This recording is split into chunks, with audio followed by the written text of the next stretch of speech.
We are glad to have you with us this morning, and just hopefully this is a very beneficial event for you. If things seem to move too fast or you want to go back and reference anything, this obviously, as it was said, is being recorded. We will be sharing it on the conference website once it's available. Probably take a week or so to have that posted, but we will be making this available. And then if a spouse or anyone else wants to view it, please certainly feel free to do that. But I'd really appreciate Wespath and the relationship with EMY, and that we can take advantage of these services. And also appreciate Zandra for coordinating and setting this up. And so just so many that are willing to help. Don't hesitate to reach out if you have any questions at all. And I am going to open us with a word of prayer and then turn it over to Catherine from EMY. But if you'll join me now, I appreciate it. Lord, thank you for this day, for the wonderful ability to gather together from all over our conference and to share this information widely. I pray that it is helpful and useful as people make decisions to prepare themselves for retirement, for other financial decisions. Just please help us to be your hands and feet in serving those who are in ministry. And thank you so much for those who are willing to share the gifts that you have given them for this administration and supporting of those in ministry. Just please guide us today. Help us to have ears to listen and open minds, and help us to always be found showing your love to all those we come in contact with. In Jesus' name, amen. All right, Catherine, I'm going to hand it over to you. And well, Frank, do you have any housekeeping that you'd like to share with us first or anything? Oh, no, you had indicated that the session will be recorded, but we will send each session's recording link separately. So you'll get 3, not one long one that you're going to try to navigate. We have 45 minutes, give or take, for each session. And just going to go back to our original notes here. I believe we planned on about 15-minute break between each one. So about 45 minutes with we'll target a break time and a time to come back within that 15-minute range, and just keep rolling it over that way until completion. And encouraged to put any questions in the Q&A, and we'll make sure to stop at some point to take care of those for each session. Throughout, yep. All right. Thanks. All right. So shall I go ahead and get started? Please do. All right. Now, can you see the presentation? I do have it shared there. Yeah. Yes. All right. And you're just seeing the presentation screen. Is that correct? That is correct. Excellent. All right. Well, thank you so much. I'm going to go ahead and get started and talk about our topic today. We have a total of 3 different sessions we'll have, so I hope that you can tune in for the ones you're interested in. We're going to kick it off this morning with Social Security and your retirement. So very excited to have you here. And I enjoyed the prayer because one of my all-time favorite songs is My Father's Eyes. And I feel like one of my personal missions in life is to be my Father's eyes and to show people love. And I feel like one of my ways of showing people love is helping them understand this financial information so that they can really get a handle on your own personal finances. So that's what we're going to talk about this morning. We're going to talk about Social Security, and we'll talk about how to kind of pull your retirement plan together. And so the overview here of what we're trying to do is give you an overview of the retirement planning process. We also want you to understand the different steps that you'll need to take to give yourself a good, strong financial platform. And we'll look at the tools and information that you will have access to as you go about your planning process. So we're not leaving you with nowhere to go after this one little session is over. You can use the resources that you have to help you in the planning process. And one of the focuses will also be to help you understand Social Security in a little bit more detail. So let's go ahead and get started. I always like to highlight the different resources that you do have through Wespath, and certainly one of them is the fact that you have these different resources that you can access when you have questions about any of your benefits. So there's the wespath.org website, that's for your benefits and investments. There's the benefits access website. And then there's also the phone number that you can contact when you have questions for the benefits and investment call center. So lots of resources are kind of there at your fingertips. And this, of course, is through your Wespath benefits. Now, in addition, you also have access to our resources at EY, and that's what I'm representing. And I didn't give you my introduction, so I'll just do a little quick introduction. I'm Catherine Crisp Martin. I'm with EY. I've been with them for 10 years, but I've actually taught financial topics like this for over 16 years now. And again, I love sharing this information to kind of help you get a handle on your financial situation and gain insight into how these different programs work. So the nice part to me about the EY program is that we have so many resources for you. It's not just these workshops where I kind of come to you virtually and explain a lot of this information, but you also have the ability to call our planner line. There's the 800 number there in front of you. We're open long hours from 9 a.m. to 8 p.m. Eastern time. We actually have it set up so you can call and make an appointment with one of our EY planners, and you can talk to the same person each time. You're talking to the Wespath team. They understand your benefits. They know the different programs that you have access to, and they can really help you in your understanding in those programs. It's completely confidential and unbiased financial guidance. And most importantly, all of this is included. There's no charge for these services. We also have a great website that has articles, videos, calculators, and we even have the ability for you to go to our website and sign up for some online webinars. We have topics every month, and those are separate from these ones that are specific to Wespath. And so that's talking about our group learning on the EY Navigate digital website. So tons of information. And as I said, no cost to you as an employee. You have access to these services as an active employee. And even when you're retired, you will still have access as long as you continue to have a balance of $10,000 or more in your UMPIP plan. It's a little early. My voice is just starting to warm up. I haven't been talking to anybody yet this morning, so I'm glad to be here with you today. One thing I will encourage you to do for any one of the topics that you ever go to is to make your own personal action plan. I am a big believer in this. I keep my own little notes. As a matter of fact, I like to keep notebooks, and so I have this little notebook. I love it because I can keep my to-dos. They're all in one place. A little bit better than Post-its, although I'll tell you sometimes now and again I've got a Post-it stuck in here because I wrote my note on something else, but then I stick it in my notebook. So I would encourage you to do your own personal action plan around these financial topics. That plan is only as good as you putting it into action. So I would encourage you to do that through any of these types of events that you attend to help yourself get on track financially and give yourself a deadline. I do that personally. I've got a deadline coming up October 31st. I've got a document I need to finalize and I haven't started on it yet, but I'm going to because it's on my list. I'm going to make sure it happens. So throughout this session and throughout all of our sessions with all of our topics, we do highlight some different action steps that you might want to add to your list. So now we start first with the retirement planning process. So what we'll be doing here first is giving you an overview of the financial planning process for retirement. And what we've done is taken what could be a pretty complex topic and broken it into 6 steps. I know you're thinking, wow, is that possible? But it really is, because then you take each item step by step as you go through. So we're going to look at the 6 steps and we'll look at the different things you'll think about underneath each one of those as we go through this. And of course, we will also have a spotlight on Social Security specifically and how that works. So we start with what are your goals and what will you need financially to achieve those goals for the things you want to do in retirement? And then what will you have? I always like to tell people before I started to teach this, I thought the retirement planning process started with number 3. What do I have? Now let me figure out how to live on it. But it really doesn't start there. You're going to back it up a couple of steps because the best thing to do is figure out, well, what are the things you want to do?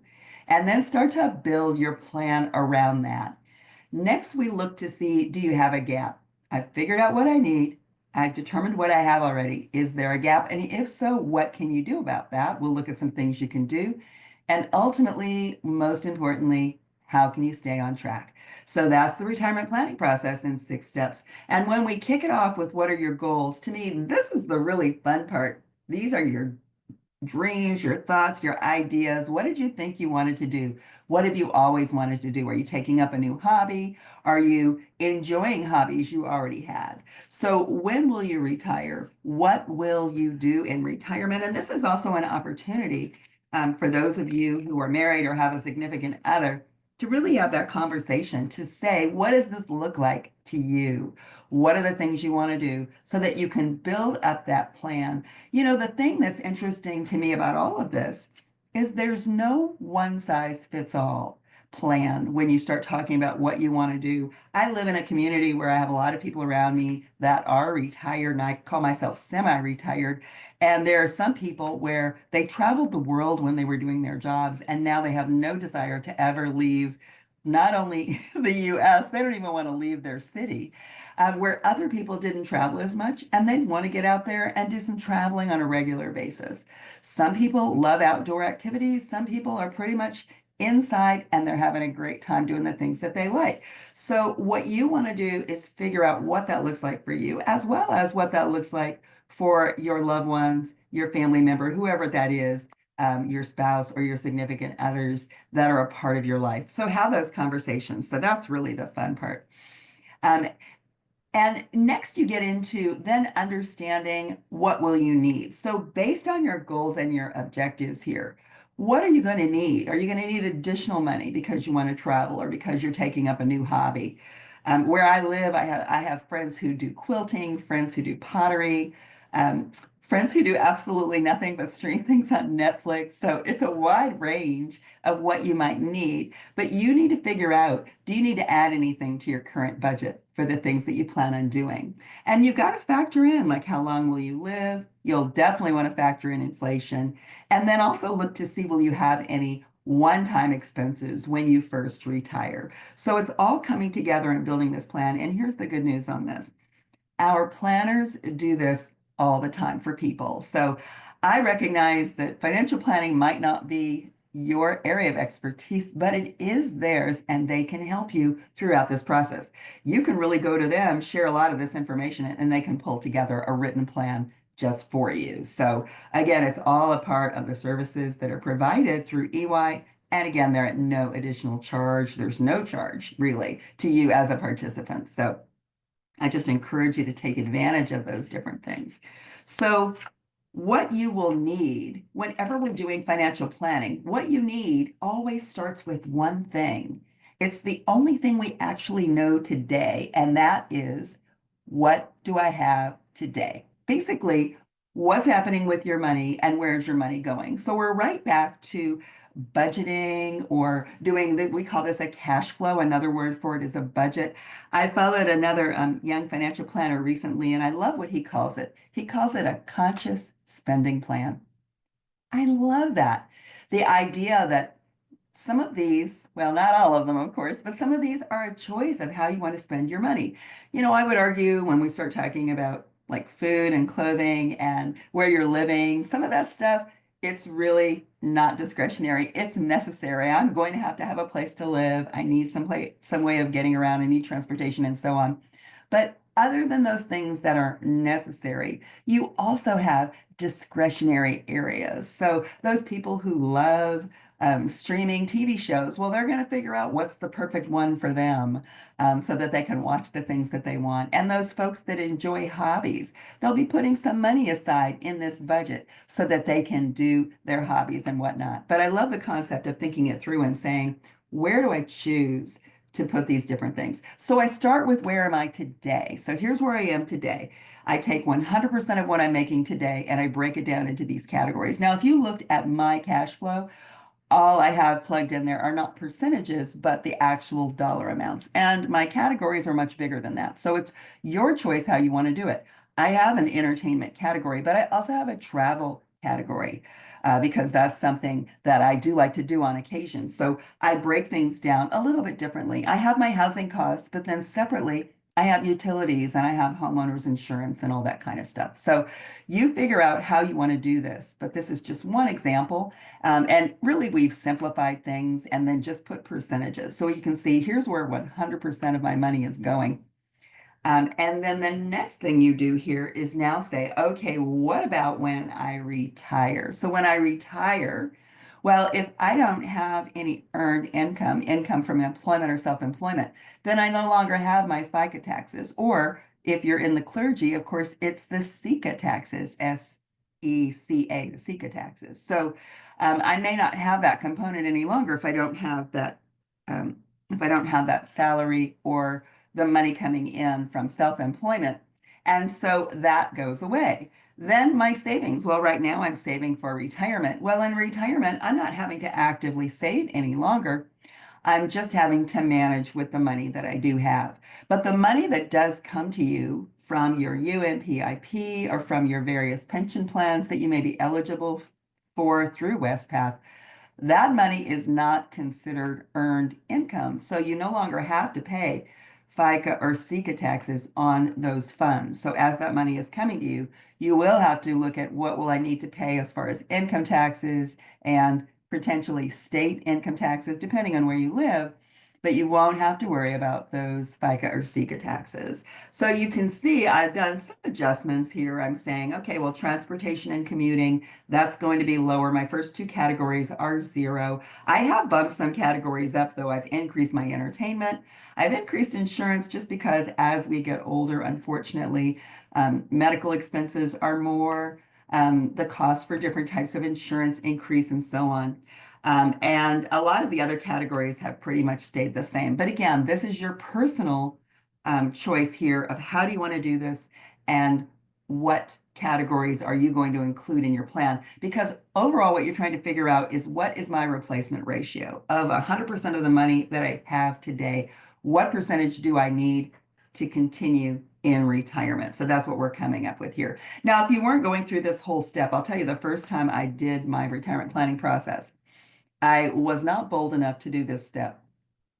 I did look at what I was paying as far as my bills, and then I just made an executive decision that I was going to say, okay, what if I just need 80% of that in retirement? And that's what I did, is I just used the 80% as my replacement ratio and move forward. They say anywhere from 80 to 85% is a reasonable thing to do. Now, once I did it all, though, I then had to still go back and do this step because I can't arbitrarily say 80% if that really isn't going to work for me. So I would encourage you to do it. But if you want to do a guesstimate the first time around and look at it, sometimes that can be encouraging. For me, it was because I realized I was in better shape than I thought I was. Initially, I was like, ooh, I'm not sure I want to do this. I'm afraid I won't have enough to live on and so on. But you can always start with an estimate and then kind of go back and refine it. So you'll see one of my first action steps right here, and that is you want to determine your personal replacement ratio. And again, we've got our EY team can help you with this. We've also got resources on the EY Navigate website, which can help you.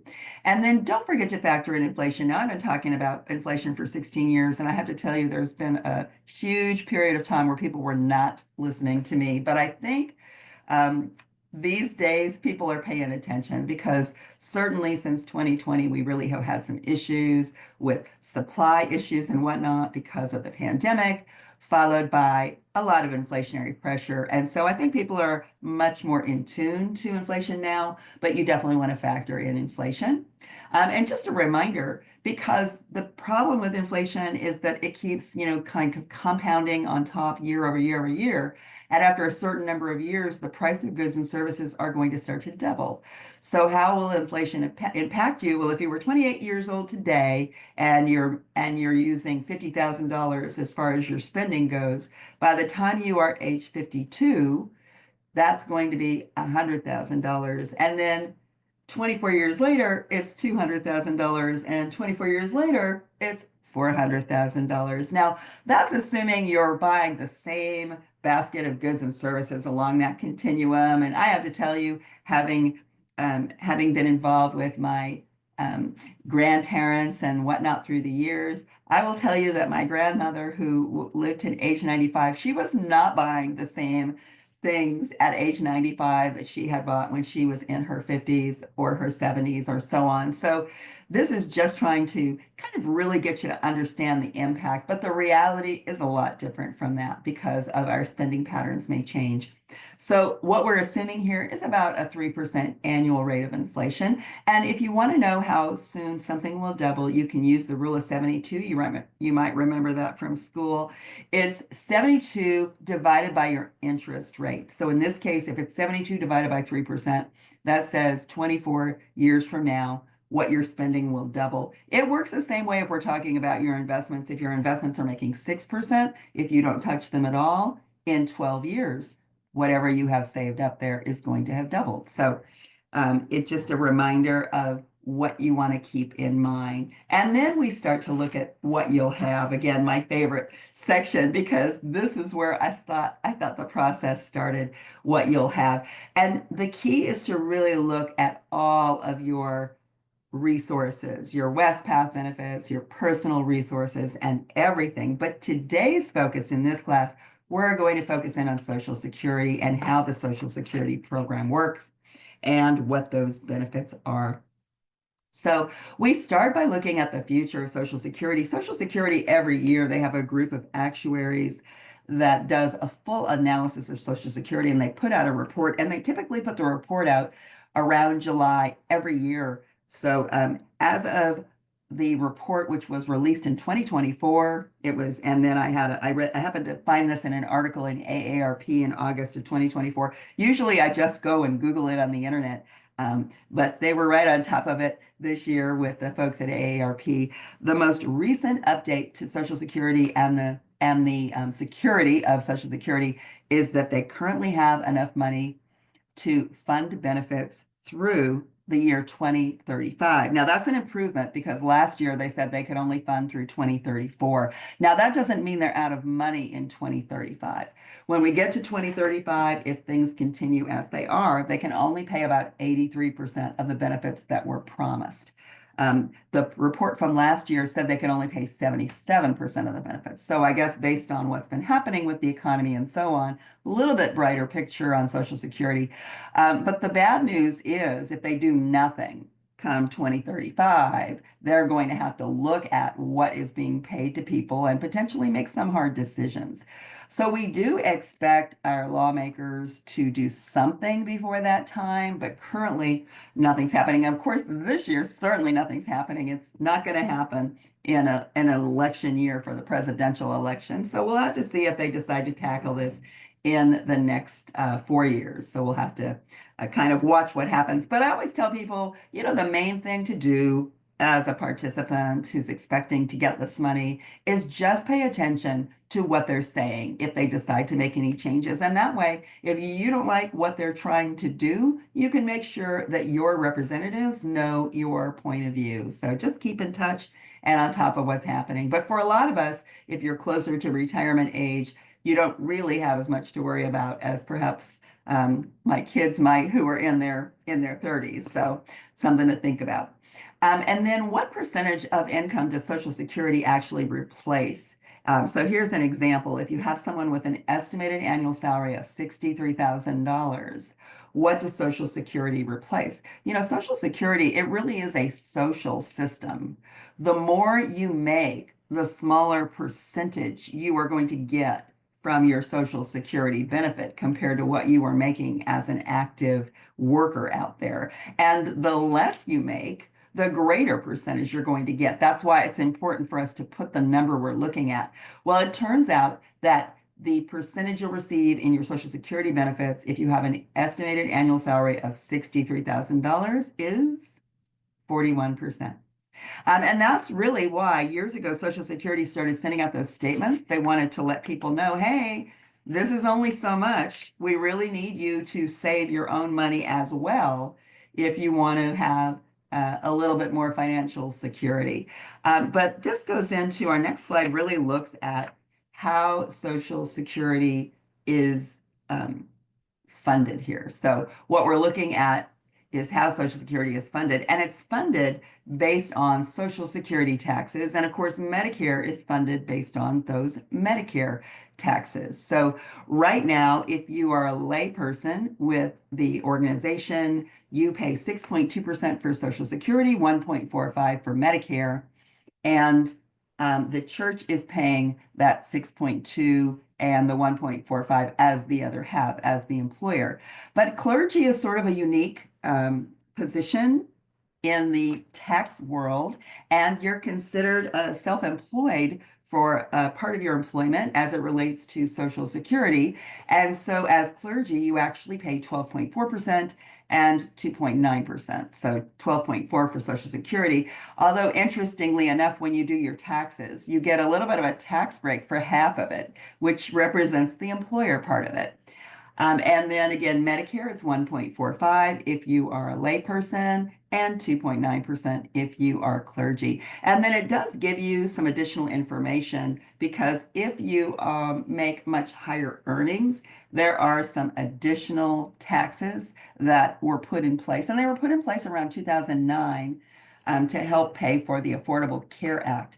So there's some additional taxes on Medicare if you make over a certain level of income, and you can see the numbers down at the bottom of the chart for that.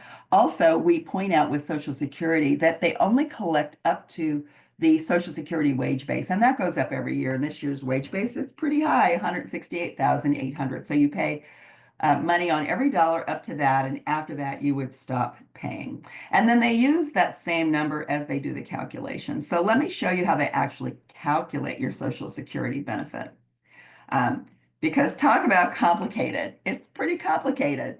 What they do, first of all, is they come up with your average indexed monthly earnings. And what they do is they look at your highest 35 years of earned income, because every year that's being reported to Social Security and you're paying your taxes on that, or your FICA taxes or your SECA taxes. And they take your highest 35 years and then they actually push them up based on inflation numbers. And so it's your average indexed monthly earnings. And then from there, they calculate a monthly amount from those 35 years. If you've only been in the workforce for 30 years, they do plug in zeros for those other years.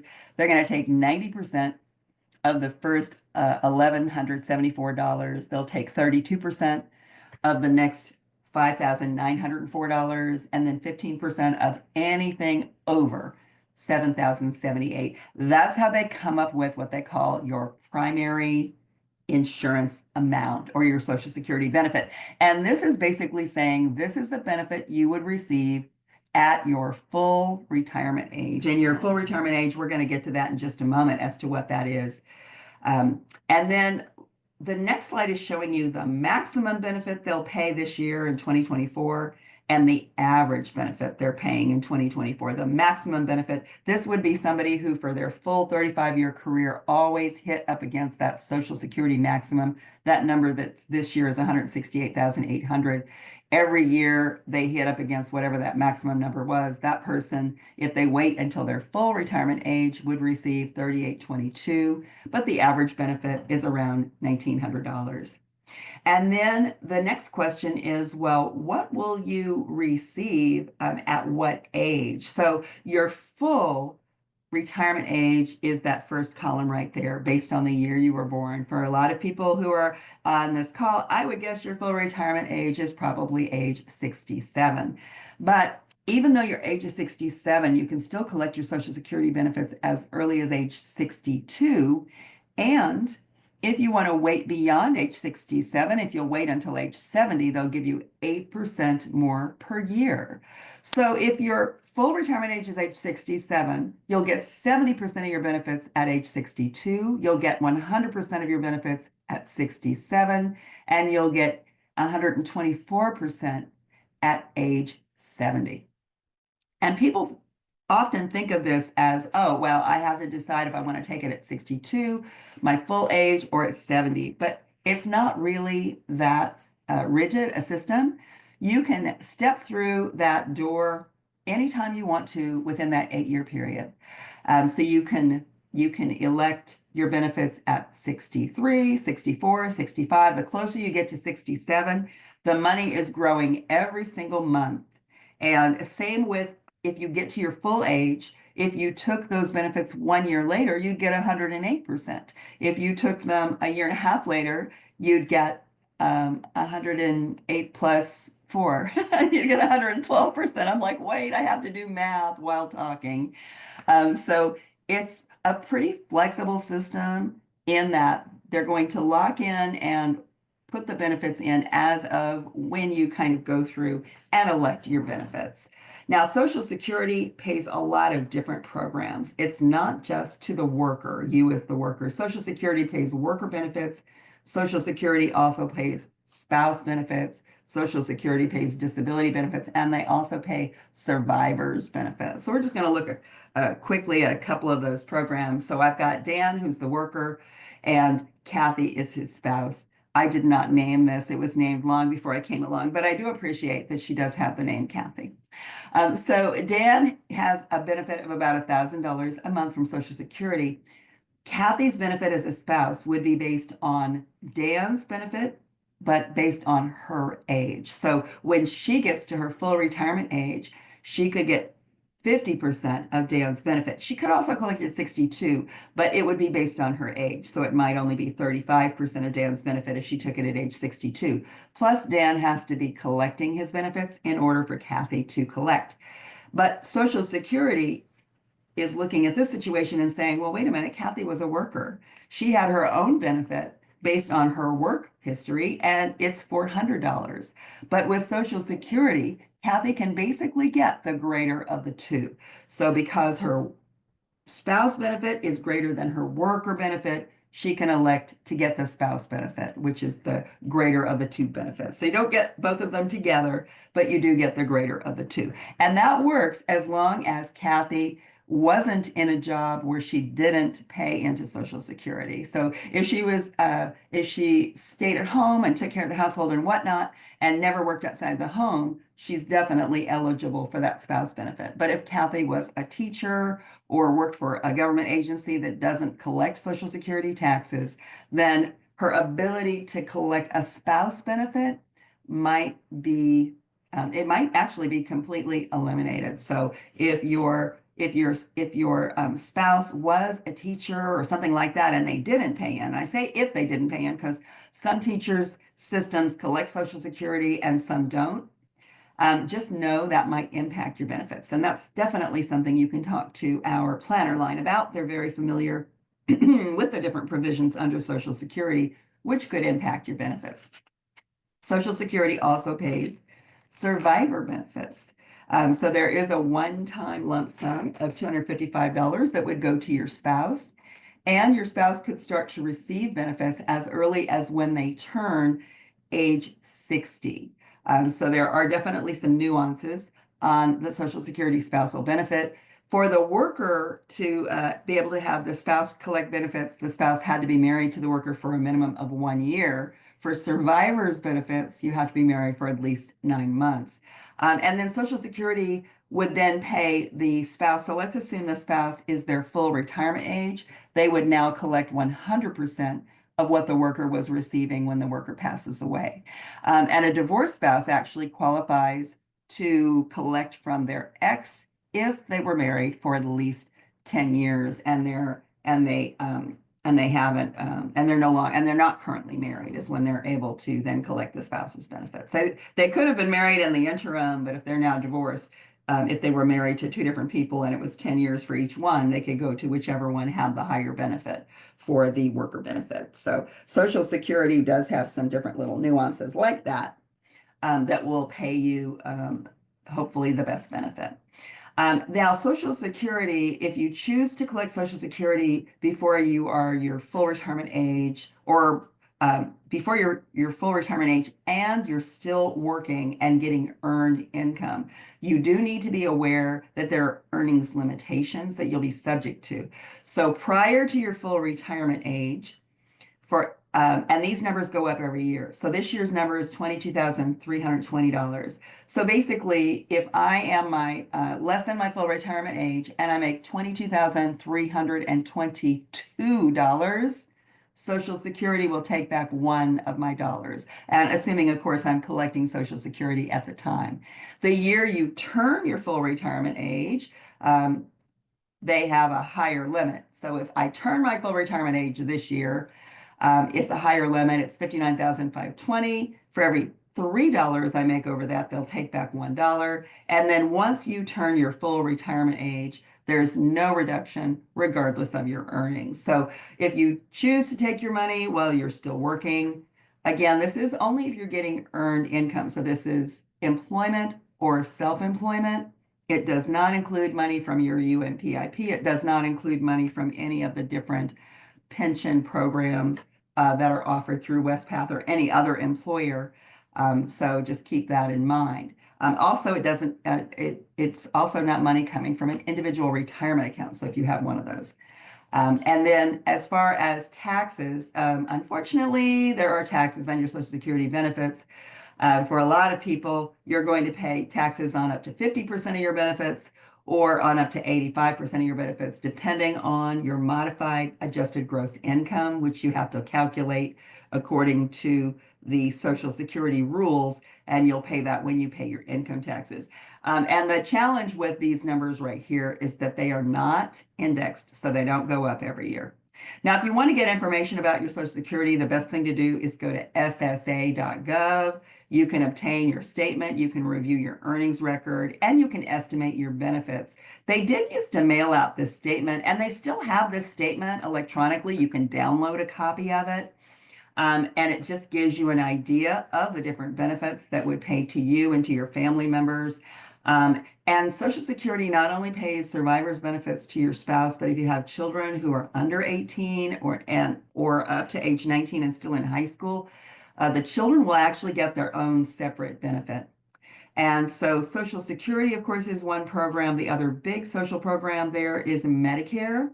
And Medicare has four main parts, A, B, C, and D. If you are watching any kind of television these days, especially during daytime, you probably already know that it is currently Medicare's annual enrollment. It runs from October 15th to December 7th. Because every single commercial is all about Medicare programs, plans, supplements, and Medicare Advantage plans. So traditional Medicare is considered to be Medicare A plus B. Those are going to give you full coverage. Medicare A, that's what you're paying for right now when you're paying your taxes for Medicare, that 1.5% or 2.9%, that's paying for Medicare. That covers Part A, but it doesn't cover doctors and it doesn't cover services outpatient. That's why you'll need Medicare Part B, and you do pay a premium for that. Medicare D covers prescription drugs. And then there are Medicare HMOs and PPOs where they have different restrictions, and those are the Medicare Advantage plans. But a lot of those will offer additional benefits at no additional premium. So the best place to learn more there is to look at medicare.gov. So I would encourage you to check that out if you're close to age 65. The other thing too is it doesn't matter what your full retirement age is. You are eligible for Medicare starting at age 65 if you're no longer an active employee. So if you're 65 and retired, Medicare will be primary, or if you have certain medical conditions, it might be at an earlier age. So then, of course, what we've looked at initially is what are our goals? What will you need? What will you have? Then we look to see, is there a gap? So we've got a couple of tools that can help you. One of those is on our EY Navigate website. This is kind of what it looks like when you go there.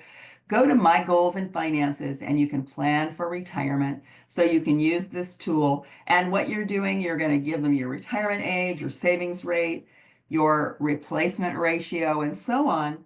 And you can move these little sliders to figure out, okay, what's the perfect combination of savings rate, retirement age, and income, and so on to get yourself on track. You'll know when you're on track because that little red line that's right there, that's basically saying they've got a deficit. Once you get to the right combination, it turns green.